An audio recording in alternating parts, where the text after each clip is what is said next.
បាទជំរាបសួរអ្នកទាំងអស់គ្នាថ្ងៃនេះដែរខ្ញុំបាទ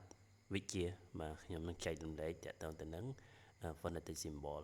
បាទអ្វីដែលខ្ញុំបានដឹងខ្ញុំនឹងចែករំលែកដល់អ្នកទាំងអស់គ្នាបាទអញ្ចឹងតើហេតុផលអីបានយើងត្រូវស្គាល់ phonetic symbol បាទអញ្ចឹងអ្នករៀនភាសាអង់គ្លេសទាំងអស់គឺត្រូវតែរៀននៅ phonetic symbol អញ្ចឹង phonetic symbol ហ្នឹងគឺវាមានសារៈសំខាន់សម្រាប់ពុកម៉ែបងប្អូនបាទសម្រាប់អ្នករៀនដូចជាខ្ញុំដែរបាទអញ្ចឹង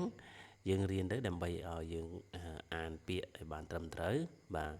អញ្ចឹងយើងពីមុនយើងឆ្ងល់ថាពាក្យនេះយើងអានផ្សឹងពាក្យនោះយើងអានផ្សេងគេអានផ្សេងយើងអានផ្សឹងអញ្ចឹងណាបាទអញ្ចឹងយើងមកស្គាល់វាទាំងអស់បាទអញ្ចឹងទាំងអស់គ្នាបាទអញ្ចឹង phonetic symbol ហ្នឹងគឺសំដៅលើនិមិត្តសញ្ញាសំឡេងបាទអញ្ចឹងខ្ញុំបែងចែកវាជា3ដំណាក់កាលបាទហើយវាមានភាគ1ភាគ2ភាគ3អញ្ចឹងណាបាទដោយសារខ្ញុំអាចដាក់មកវីដេអូទាំងអស់ទេបាទអញ្ចឹងចំណុចទី1គឺ vowel យើងប្រែថាស្រៈរាយមានចំនួន12ហើយ diphthong ស្រៈទ្វេធាតុឬក៏ស្រៈផ្សំមានចំនួន8បាទហើយ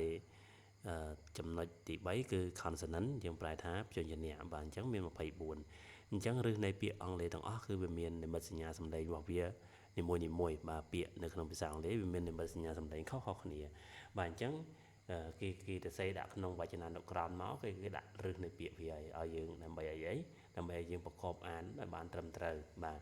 អញ្ចឹងកុំឲ្យខាតពេលវេលាយូរទៅតាមដានជាមួយខ្ញុំបានអញ្ចឹងខ្ញុំចូលដល់ចំណុចទី1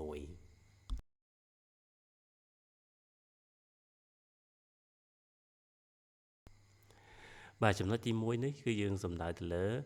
អឺ vowel ហ្នឹងគឺស្រៈរាយមាន12អញ្ចឹងនៅក្នុងនេះមាន6នៅមកផ្នែកទៀតមាន6ទៀតសរុបទៅ12បាទអញ្ចឹងទី1បាទទី1គឺសអ៊ីបាទសំឡេងខ្លីអ៊ីអ៊ីអ៊ីណាបាទអ៊ី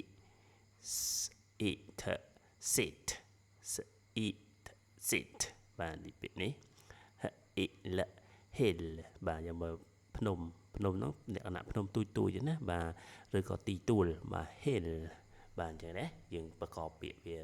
នេះពាក្យដើមវានេះពាក្យប្រកបវាឬពាក្យណាបាទអញ្ចឹងយើងតទៅមួយទៀតបាទគឺលេខ2គឺ e ណាសំឡេងវែងអានេះសំឡេងខ្លីអានេះសំឡេងវែង e ណាបាទ e e c ណាបាទ c e c ណាបាទយើងមើល c យើងប្រែថាអីគេប្រែថាមើលណាបាទ c របបប្រែថាឃើញបាទដល់ប្រែថាគិតក៏ត្រូវដែរណាបាទដូចជាពាក្យនេះ tree tree ណាបាទ tree tree យើងប្រែថាដើមឈើណាបាទដូចជាពាក្យនេះ green green ណា green green យើងប្រែថាពណ៌បៃតងណាបាទនេះអានម៉េច meat meat meat meat យើងប្រែថាសាច់ណាបាទអញ្ចឹងអានេះ e ហើយចំណុចទី3គឺ a បាទ a ណាអានឹងដូចអក្សរ e អញ្ចឹងណាអានថា a ទៅសេវិញអញ្ចឹងណា a បាទ t a n ten t a n ten t a n ten ណាយើងប្រែថា10ចំនួន10លេខ10ណាបាទទី4 air ស្រៈ air ណាបាទ air hat hat hat hat យើងប្រែថា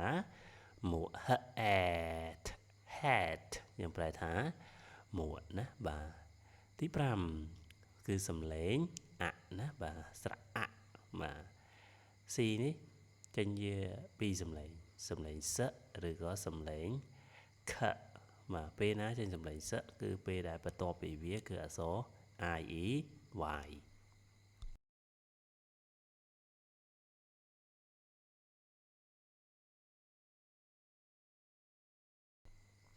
បាទហើយបន្ទាប់វាគឺក្រៅពី I E Y គឺវាចេញសំឡេងខដូចនេះបាទខហ្នឹងចេញសំឡេងអក្សរឬអក្សរ K អញ្ចឹងខអផខាប់ខអផខាប់យើងប្រែថាពេងណាបាទអញ្ចឹងទី6គឺស្រៈអាណាអាយើងមើលអាមអាមណាបាទដល់នេះ បាទខអាខាណាឃើញទេហ្នឹងគឺសម្លេងខហើយដោយសារវាជាកៅពាក្យ I E Y គេនិយាយសម្លេងខអាខាយើងប្រែថារថយន្តណាបាទផអាផាកបាទស្តអា star បាទអញ្ចឹងដូចជាពាក្យនេះណាខ្ញុំ review ដូចអានេះបាទចេញបអាស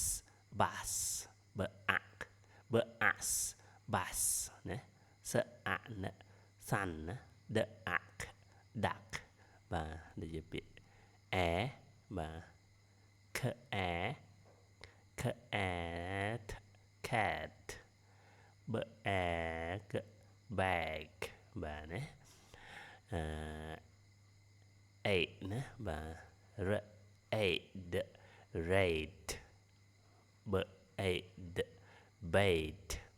ផ8 pain បាទចាំមើលតទៀត e បាទs e e c ណា s e c tr e tree ណាក្រ e clean ណា meat meat បាទនេះគឺសលេង e ណា e sit hill hill hill មកប្រែថាដំបូកភ្នំតូចតូចបាទទីទួលបាទអញ្ចឹងខ្ញុំចែករំលែកបាន6អញ្ចឹងយើងទៅ6ទៀតបាទអញ្ចឹងមុនយើងទៅ6ទៀតសូមអ្នកទាំងអស់គ្នាជួយអានតាមខ្ញុំបាទ e e a a a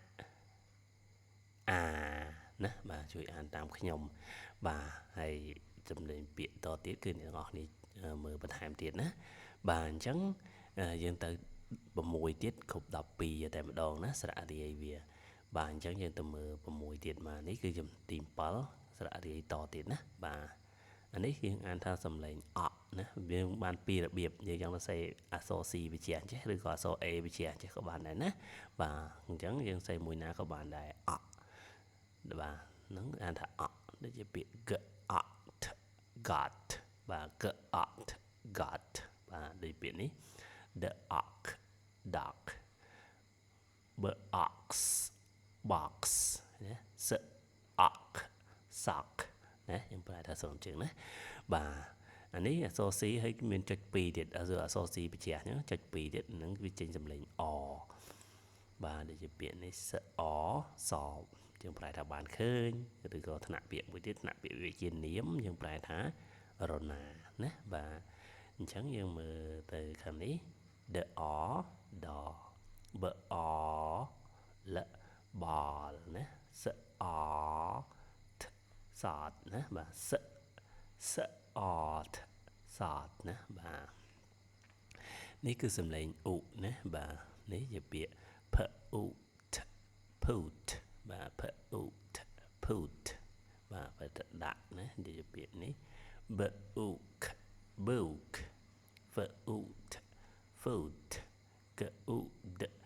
good បាទនេះគឺសំឡេងអូណាបាទថអ៊ូធូណាបាទពាក្យនេះ blue food food school school ណាបាទនេះគឺសំឡេងនេះ about